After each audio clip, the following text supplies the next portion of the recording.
Venerdì 21 aprile, Sant'Anselmo d'Aosta. È il 111° giorno dall'inizio dell'anno, ne mancano 254 al termine. Il sole sorge alle 6:16 e tramonta alle 20:04. La luna si leva alle 6:51 e tramonta alle 21:49.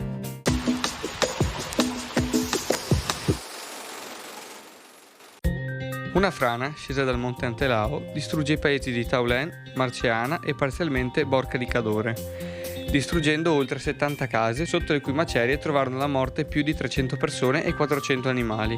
Una parte della frana cadde anche nel torrente Boite, arrestandone il corso e formando un lago.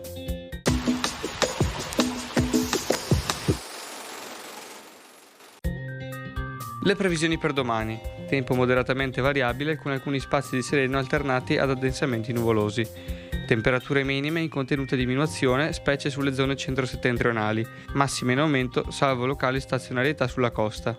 Venti a tratti tesi al primo mattino, in progressiva attenuazione.